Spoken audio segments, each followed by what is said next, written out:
गाली तमन्ना रहे। हे जगत गुरु असांजे विपदा अचे छाकाणि त दुख वारी अवस्था में निश्चित रूप सां तव्हीं दर्शन ॾियो था। तव्हांजे गॾु हुअण सां साण हुअण सां जन्म मृत्यु जा फेरा मिटजी वञनि था, मोक्ष जी प्राप्ति थिए थी। दुखमयी मनुष्य प्रभु खे यादि कंदो आहे। दुख में सुमरन करे सुख करे न कोई, जो सुख में सुमरन करे तो दुख काहे को होय। जेकर सुख में केरु परमात्मा खे यादि करे त उनखे पोइ कंहिं तकलीफ़ न ईंदी आहे। कुंतीअ खे भॻवानु दान ॾिनो, कुंतीअ खां मोकिलाए भॻवानु अॻिते हलियो। हुन में इहे ई हिकिड़ियूं सुठियूं ॻाल्हियूं आहिनि जो असांजे सचाई अचे, सफ़ाई अचे। कननि सां ॿुधिजे त सुठो ॿुधिजे। वेद में मंत्र भद्रं कर्णेभिः शृणुयाम देवाः भद्रं पश्येमाक्षिभिर्यजत्राः स्थिरैरङ्गैस्तुष्ट्वा गुं स्वस्तनुभिर्व्यसेमहि देवहितं यदायुः। प्रभु कननि सां असीं कल्याणकारी सुठा वचन ॿुधूं, अखियूं पवित्र रहनि,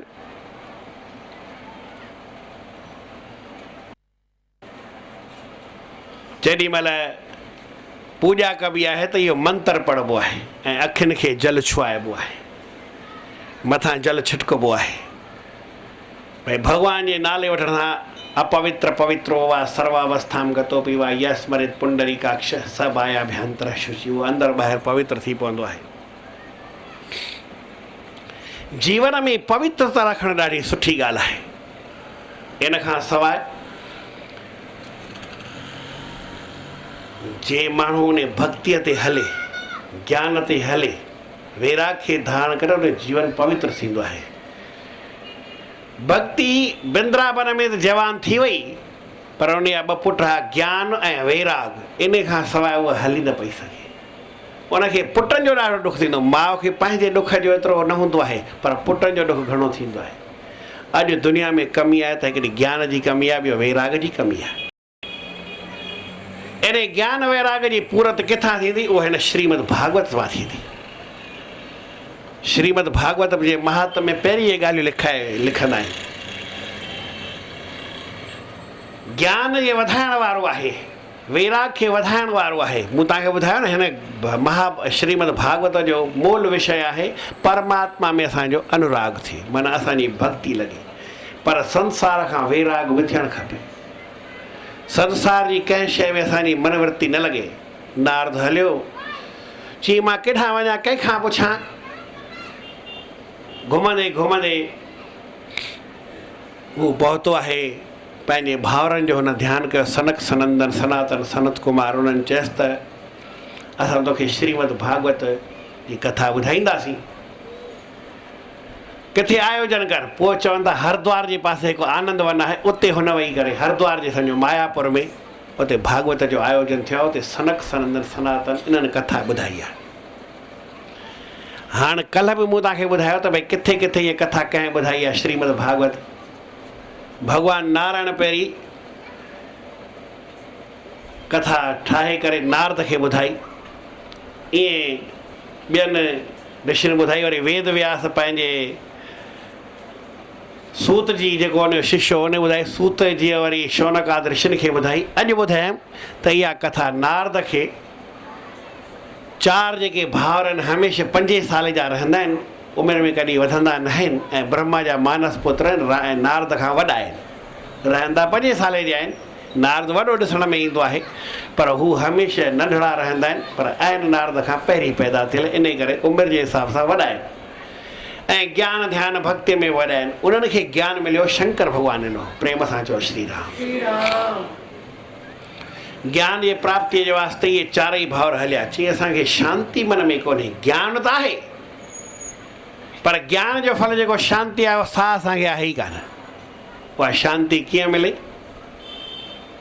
पोइ हलंदे हलंदे ब्रह्मा वटि विया त उन्हनि जी श्रद्धा उन में पूरी न थी। विष्णु वटि आया, उनजी श्रद्धा पूरी उन में न थी। शंकर भॻवान जो मूंखे बि ॾिसंदा पार्वतीअ सां गॾु विषयनि भोगनि में, त हिननि खे मन में अश्रद्धा पैदा थी वेंदी। त मुंहिंजो फ़र्ज़ु न आहे त अश्रद्धा पैदा कजे। जे हिन जे मन में श्रद्धा न थींदी त हिननि खे ज्ञान न थींदो।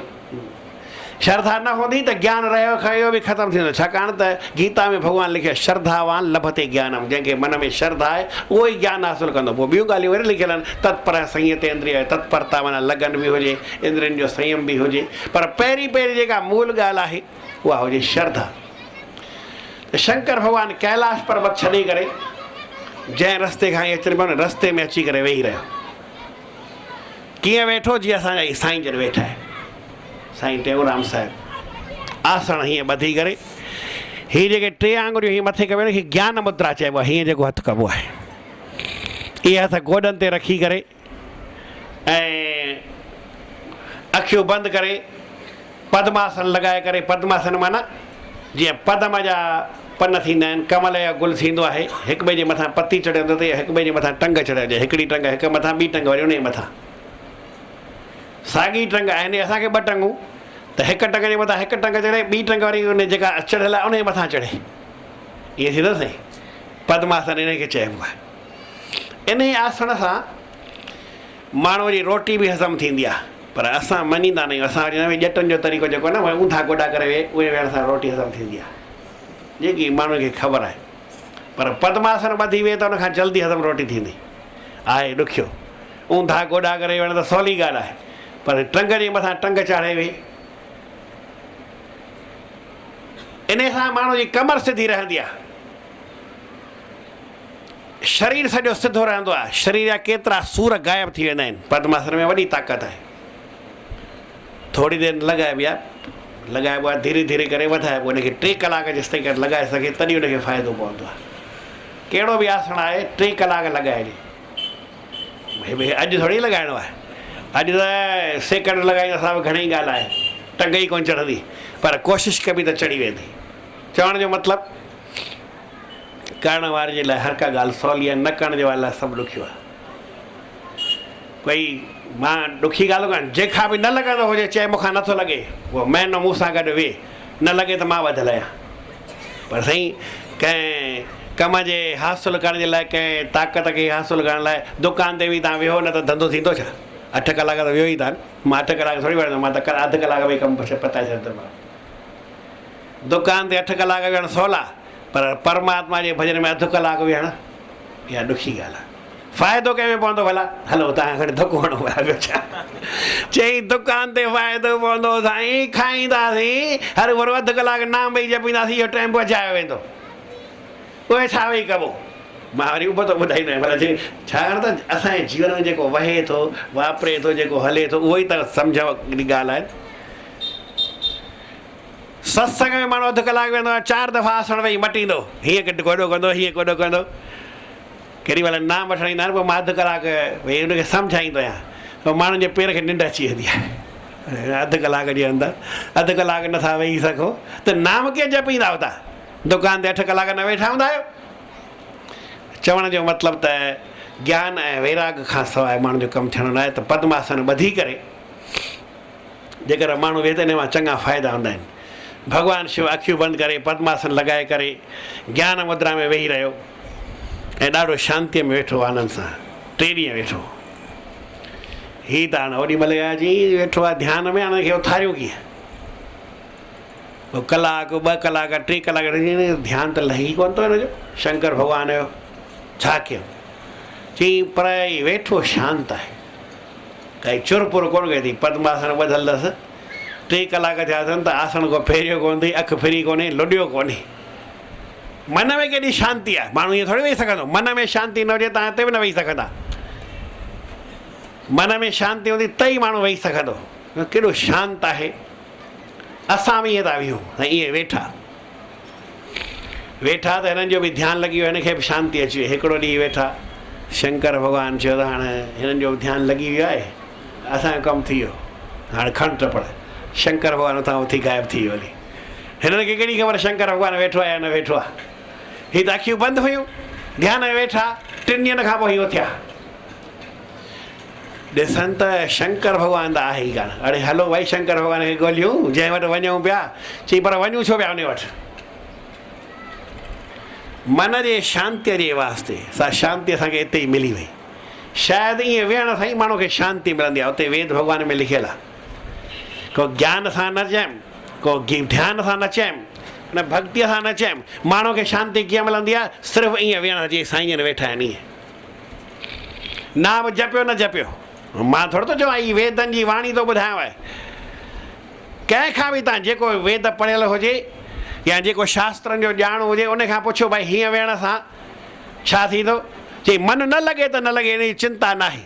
भॻवान जो भॼन थिए न थिए उन जी चिंता न आहे। ख़ाली हीअं वेहण सां तव्हांखे शांती मिलंदी। असांजे ग्रंथ में लिखियलु आहे, जेकर भाई तुंहिंजो मन नथो लॻे त काई चिंता न आहे। कबीर साहिब लिखियो, मन जावे तो जान दे थिर कर राख शरीर। तूं पंहिंजे शरीर खे ईअं स्थिर करे वेह। शांती त पाण इन वेहण सां ईंदी आहे न। कोई नाम जपण सां न चयमि। ज्ञान थींदो ईअं वेहण सां थींदो। न नालो ई आहे ज्ञान मुद्रा। ईअं माण्हू वेहे त श्रीमद भागवत जी कथा ॿुधाइण जे वास्ते उहो शंकर भॻवान नारद मुनि खे ॿुधाई। सनकादिकनि उन्हनि खे ज्ञान शंकर भॻवान ॾिनो ऐं उहो सनकादिकनि इहो श्रीमद भागवत जी साॻी कथा वरी कंहिंखे ॿुधाई। नारद खे चवनि तूं हिते आयोजन कर हरिद्वार में त तोखे ॿुधायूं। अञा बि हिकिड़ी ॻाल्हि आहे उहा अॼु ई ॿुधाइणी आहे, छाकाणि सुभाणे वरी ॿी ॻाल्हि ॿुधाइबी। हिकिड़ो गोकर्ण आहे थियो, माना हिकिड़ो ब्राह्मण हो आतमदेव। उनजी हिकिड़ी स्त्री हुई धुंधली, धुंधली उनजो नालो हो। पर भई उहा स्त्री काई चङी न हुई, खिटपिटी हुई।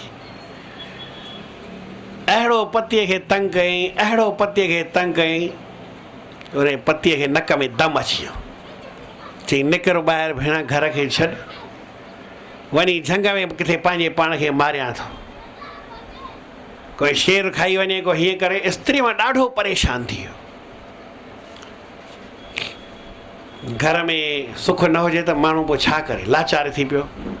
वियो झंगल में त उते हिकिड़ो कोई मिली वियो संत। उनजी सेवा कई, उनखे ॻाल्हि कई, पर चयसि तोखे मां हीउ फल ॾियां थो, इहो फल खा त भॻवानु कंदो तोखे पुटु थींदई ऐं तुंहिंजो जीवन।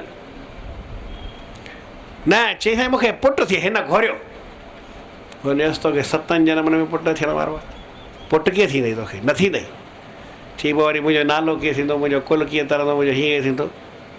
नीति शास्त्र में लिखियलु आहे त भाई पुत्र महा दुख रूप है,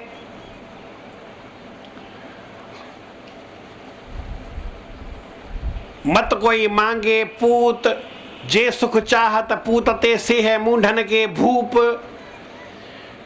चई केरु पुट खे कॾहिं घुरो न। हर को माई बि चवंदी आहे मूंखे पुटु खपे, भाउ चवंदो आहे मूंखे पुटु खपे, कॾहिं पुट जी इच्छा करणु खपे ई न। छो जो पुटु सदा कर विचारियो देखिए पुत्र सदा दुख रूप, जे सुख चाहत पूत ते से है मूंढन के भूप। वीचार करे ॾिसो, पुटु सदाई दुख रूप आहे। कॾहिं बि उन सुख कॾहिं ॾिनो न आहे पंहिंजे पीउ खे, पंहिंजी माउ खे, न को सुख ॾींदो। न्याणी हूंदी वरी बि कमकार कंदी, हथ कम में विझाईंदी, ॿुढापे में वरी पुछंदी। अॼुकल्ह ज़माने में साफ़ ज़ाहिर आहे पुटनि मां हड़ई परेशान आहिनि। जेतिरा तव्हां हुजो मूंखे ख़बर न आहे, तव्हांजे पुट में ख़बर न पवंदी आहे। पर भाई ॾाढी ॾुखी ॻाल्हि आहे। जेको चए थो मूंखे पुट मां सुख मिलंदो, उहो मूर्खनि जो राजा आहे। नीति शास्त्र में लिखियलु आहे। संत घणेई सम्झाए, पर हिन जे मन में मुसीबत अहिड़ी थी, न साईं मूंखे वरी पुटु खपे। मां तव्हांजी शेवा कई आहे, हीअं करे मूंखे कीअं करे पुटु ॾियो। चई वठी फल ठही वञी खण, पुटु थींदी पर दुखी थींदे। पुटु थींदई पर दुखी थींदे। खणी आयो घरवारी खे, पुटु ॾिनई धुंधलीअ खे। हिन जी घरवारी बि सदा सुहागण वरी छा पई चए, चई केरु ॼणींदो, केरु सूर सहंदो, घुमण में हलाक, खाइण में हलाक, पीअण में हलाक, उथण में हलाक, सुम्हण में हलाक। मुसीबत न आहे। मूंखे पुटु भई इहो करिणो, पैदा करिणो ई न आहे, ईअं ई चङा आहियूं। वञी हाणे घोट खे छा चवां। चई हल मां पखाई छॾंदसि। उन जी हिकिड़ी भेण हुई, उन चयोसि मूंखे हाणे पुटु थियण वारो आहे थोरनि ॾींहंनि में, इहो पुटु तोखे थी ॾियां। हिन वरी फलो खणी करे हिकिड़े गांइ खे खाराए छॾी। गांइ जे उहो फल हो शक्तिअ वारो, संत जी आसीस वारो, त हुन गांइ जे कन मां हिकिड़ो पुटु निकिरी आयो, उन जो नालो हो गोकर्ण। हेॾां वरी हिनखे जेको भेण पुटु ॾिनो उहो साईं सुधरियल पुटु पिंघे में पधरो, सुमार सूं त ऊंधे ऊंधो। हिन ॾाढा साईं माउ खे दुख ॾिना, पीउ खे दुख ॾिना, पंहिंजी जेका सॻी माउ जेके मासी चवंदो हो उनखे दुख ॾिनई, ॾाढो ख़राबु थी पियो। वरी वॾो थियो, पीउ जो सभु धन ख़तमु करे छॾी, राति ॾींहुं वेश्याउनि वटि। कहिड़ा बुरा कर्म थींदा आहिनि, नालो तव्हां खणो सभु हुन कया,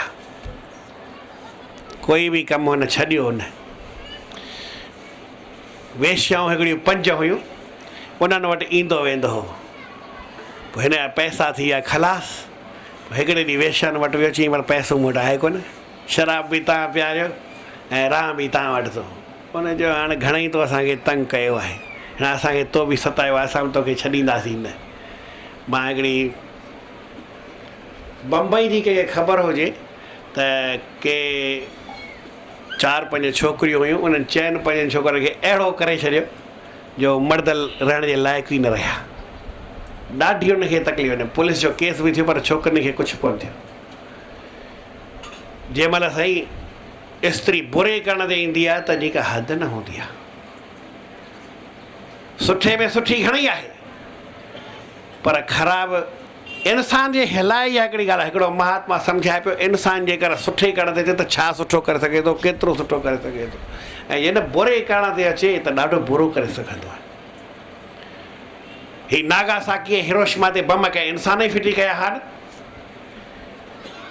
अॼु जेके हेतिरियूं उबतियूं सुबतियूं लड़ायूं लड़जनि थियूं, असांखे ख़बर न आहे त केरु सही आहे केरु ग़लति आहे, पर अमेरिका में हेतिरो वॾो टावर हुयो, इहो बि इंसान खे किरायो हो। सम्झो था उहो इंसानु केतिरो पढ़ियलु हूंदो जंहिं टावर किरायो हो। मां लादेन जी ॻाल्हि नथो कयां, लादेन खां जेको सिख्या वठी करे जेको हवाई जहाज़ हलाइणु सिखियो हूंदो, हवाई जहाज़ हलाइण लाइ पहिरीं मिलिट्री जी सिख्या वठणी पवंदी आहे, पोइ वरी इंटरव्यू ॾियणो पवंदो आहे। जेको तमामु पढ़ियलु सुठो हूंदो आहे उनखे खणंदा आहिनि पायलट जी जॻह ते, ऐं उन पायलट में बि हिनखे कहिड़ो हो, हीउ पायलट खां बि वधीक सिखियो, माना साम्हूं हीअ बिल्डिंग ॾिसी इनखे ॾिसी हले, डायरेक्शन ते न हले, कंप्यूटर ते न हले, हेठां जे डायरेक्शन ते न हले, पंहिंजो सिधो डिसीशन खणे। हीउ जीअं आसमान में उॾामियो, एतिरो पढ़ियलु, एतिरो विद्वान, माना एतिरो ॼाणू, सिख्या जो एतिरो दिमाग़ वारो, न ख़बरसि त मां मरी वेंदुसि, मुंहिंजा ॿार बचा रुली वेंदा, टावर ढहंदो या न ढहंदो, पर हिन ज़िंदगीअ जो टावर त हुनजो ढही वञिणो हो न। सिधो जहाज़ खणी करे अची बिल्डिंग में हई, वरी घुमाए करे फेराए करे वरी चकर हणी करे जहाज़ में माण्हू रस्तो मुंझी पिए हई, पर उहो एतिरो सिखियलु हो, वरी घुमाए ॿीहर अची करे हुन में टावर में हई। तव्हां सम्झो था हीउ जहाज़ हलाइणु काई ॾुखी ॻाल्हि, सवली ॻाल्हि आहे। ऐं उहो जहाज़ जेको वरी बिना कंहिं डायरेक्शन जे हले, कंहिंजे हेठां जो कनेक्शन कट हुजे, पाण सिधो डायरेक्शन वार करे। हिंदुस्तान में अहिड़ा सिखण वारा आहिनि चङा, पर सिख्या हर कंहिंखे न मिलंदी आहे। भले केरु सिखणु चाहे, जॾहिं एतिरो न दिमाग़ हूंदो, एतिरी ॿुधी हूंदी, एतिरी सम्झ हूंदी, तॾहिं उनखे सिखंदा। उनखे ख़बर न हुई त मुंहिंजा ॿार बचा रुलंदा, हीउ मां छा थो कयां, हेतिरा दुनिया में माण्हू आहिनि उहे सभु मरी वेंदा, हेतिरो दुनिया में कमु ख़राबु थींदो। पर हुनखे अहिड़ो भड़कायल हो, अहिड़ो हुनखे भड़काइण दिमाग़ घुमाए छॾियो वियो हो,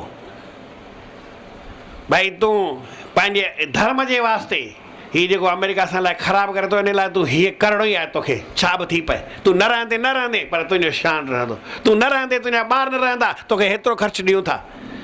ऐं ख़र्चु वठण जी का उनखे ॻाल्हि न, जेको अहिड़ो पायलट हूंदो आहे उनजी पघार ख़बर अथव घणी हूंदी आहे, ऐं अमेरिका जे शहर में घणा डॉलर हूंदी आहे, थोरी पघार न हूंदी आहे, त उनखे पैसे जी परवाह न हुई, पर हिकिड़ो छा चवंदा आहिनि धर्म जो जनून जंहिंखे चढ़ंदो आहे।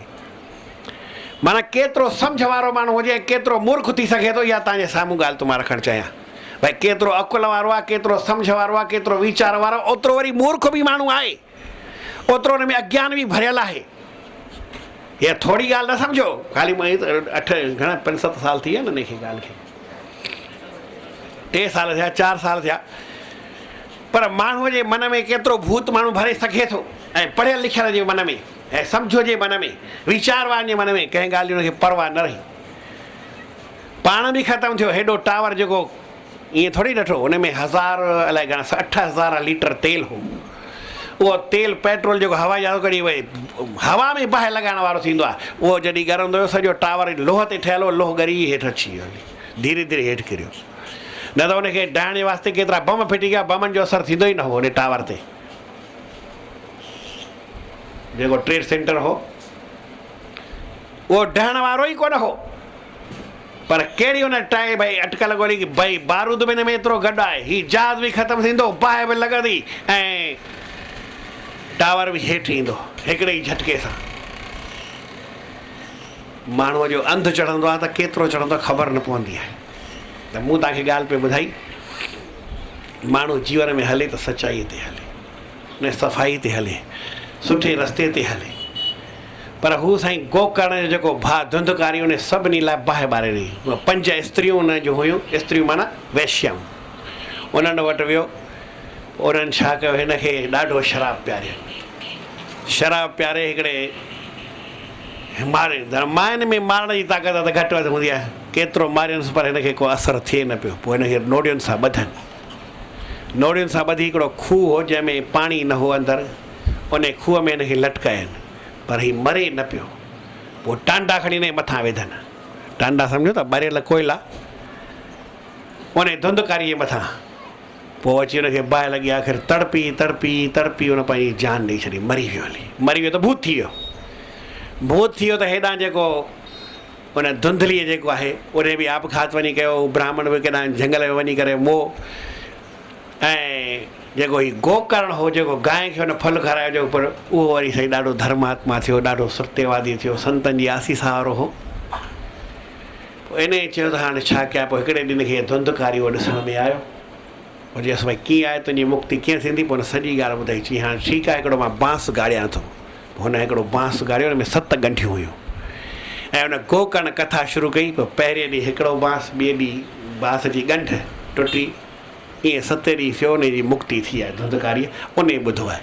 हाणे हीअ ख़ाली ॿुधाइण वारनि जी ॻाल्हि हुई अॼु ॿिए ॾींहुं जेको भागवत जी कथा आहे उहा एतिरी थींदी आहे। इन खां पोइ सुभाणे वरी जेका कथा थींदी उहा तव्हांखे ॿुधाइबी त सुभाणे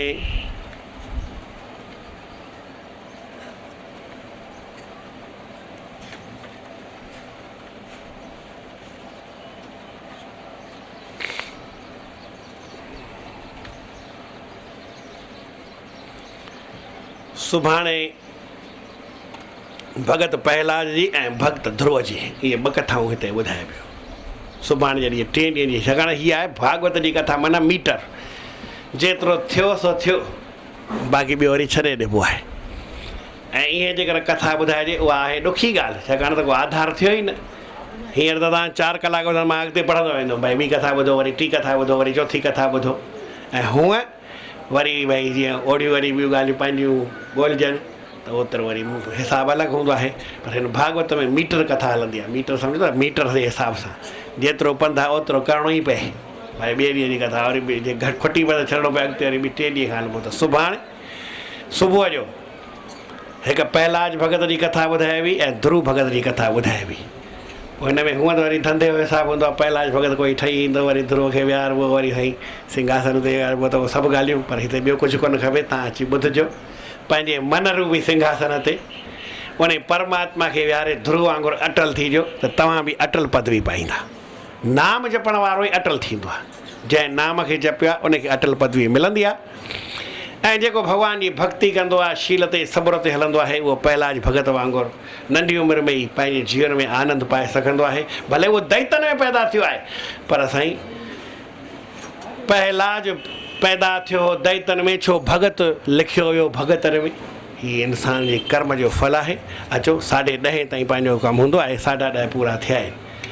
अॼु जी कथा हिते श्रीमद भागवत जी पूरी थिए थी ऐं सुभाणे 2 कथाऊं तव्हांखे भगत प्रहलाद ऐं भगत ध्रुव इहे 2 कथाऊं ॿुधाइबियूं। भॻवान जी जेका सुंदर मनोहर मूर्त आहे उहा मन में विहारींदा वञो मन में राम नाम जो सुम्हणु कंदा आते बि राम बोलो जाते बि राम परमात्मा जे नाम जो सुम्हणु कंदा भगवान जो कीर्तन कंदा ऐं यादि कंदा हलिजो। श्री कृष्ण गोविंद हरे मुरारी नाथ नारायण वासुदेव।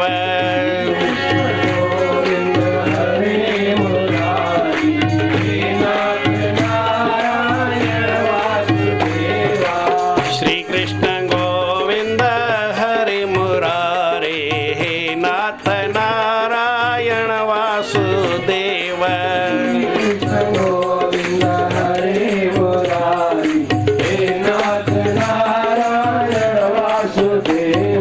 हे नाथ नारायण वासुदेव। हे नाथ नारायण वासुदेवा।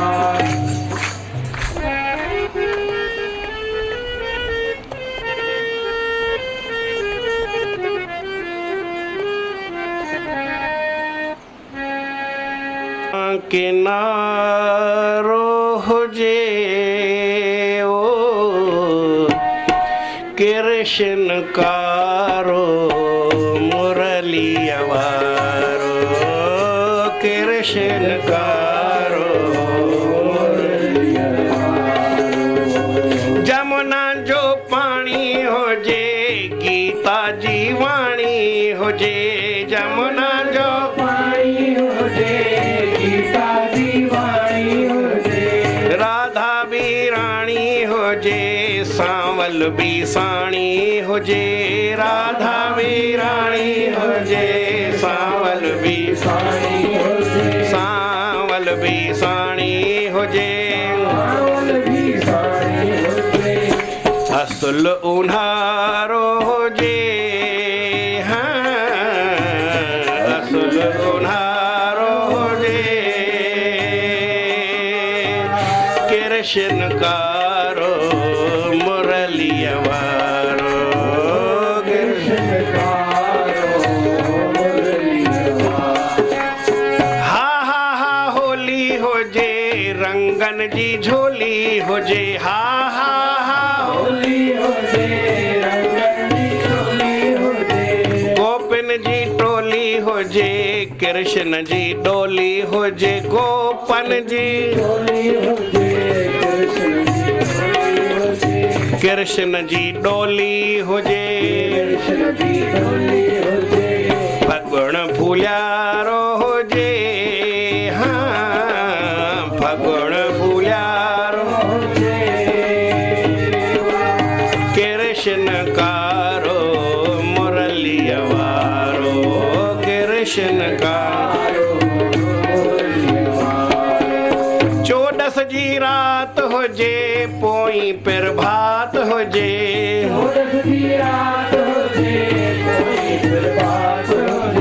बादल बरसात होजे कोयल जी लात होजे।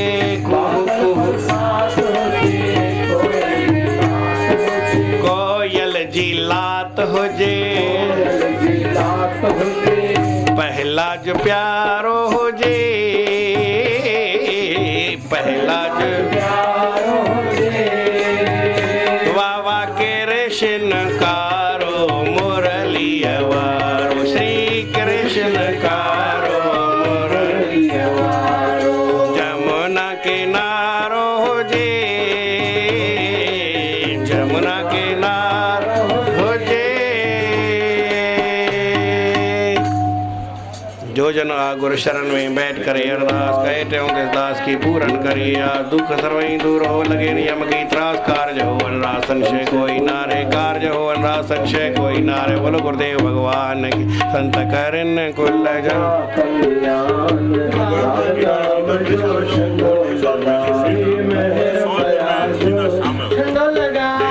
स्वामी राम सुखदास वारी। मना वो गीता माधुर्य किताब है ना गीता माधुर्य ना। हाँ हाँ मना अर्थ वारी खाली हिंदी में।